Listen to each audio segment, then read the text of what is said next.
नमस्कार, आप देख रहे हैं डेली 24 भारत और मैं हूं आपके साथ रोहित कुमार। कर्नाटक के मुख्यमंत्री सिद्धारमैया की मुद्दा स्कैम मैसूर शहरी विकास प्राधिकरण में मुश्किलें बढ़ती जा रही हैं। राज्यपाल थावरचंद गहलोत के फैसले को चुनौती देने वाली उनकी याचिका को कर्नाटक हाईकोर्ट ने खारिज कर दिया है। कोर्ट के फैसले के बाद सिद्धारमैया ने कहा कि वह किसी भी जांच से नहीं हिचकिचाएंगे और कानूनी विशेषज्ञों के साथ इस मामले पर चर्चा करेंगे। उन्होंने कहा कि मेरी रीट याचिका पर उच्च न्यायालय ने फैसला सुनाया है। राज्यपाल ने अभियोजन की मंजूरी दे दी और मैंने हाईकोर्ट में इस पर सवाल उठाया। इस मुश्किल वक्त में कांग्रेस के वरिष्ठ मंत्री और नेता सिद्धारमैया के साथ खड़े हैं। उप मुख्यमंत्री डीके शिव कुमार ने कहा कि मुख्यमंत्री की कोई गलती नहीं और यह जांच का विषय है। जांच के बाद वो बेदाग निकलेंगे।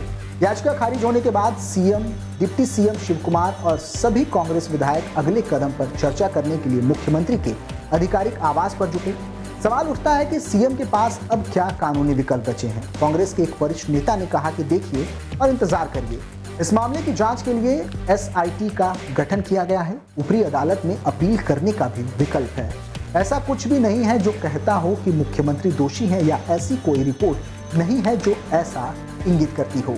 यह अदालत का फैसला है जिसमें कहा गया है कि अगर कोई अनियमितता हो तो जांच करे।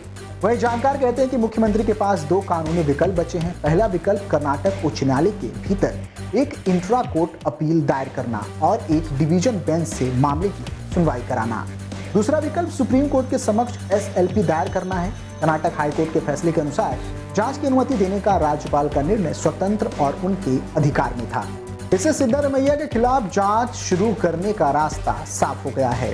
मुद्दा भू आवंटन मामले में आरोप है कि सिद्धारमैया की पत्नी बीएम पार्वती को मैसूर के एक पॉश इलाके में मुआवजे के रूप में जो भूखंड आवंटित किए गए थे, उनकी कीमत MUDF द्वारा अधिग्रहित की गई जमीन की तुलना में काफी अधिक थी। MUDA ने पार्वती की 3.16 एकड़ जमीन के बदले में उन्हें 50-50 के अनुपात से भूखंड आवंटित किए गए, जहां उसने आवासीय लेआउट विकसित किए थे।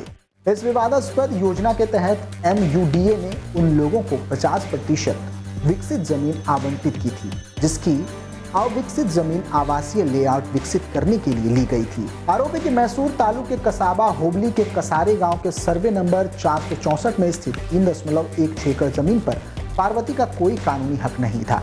हाईकोर्ट के फैसले के बाद बीजेपी सिद्धारमैया पर हमलावर है। पार्टी लगातार उनका इस्तीफा भी मांग रही है। पूर्व केंद्रीय मंत्री राजीव चंद्रशेखर ने कहा कि उच्च न्यायालय ने राज्यपाल की कार्रवाई को सही ठहराया। बीजेपी मांग करती है कि मुख्यमंत्री सिद्धारमैया इस्तीफा दें और शर्मनाक भ्रष्टाचार के आरोपों की स्वतंत्र और निष्पक्ष जांच का रास्ता साफ करें।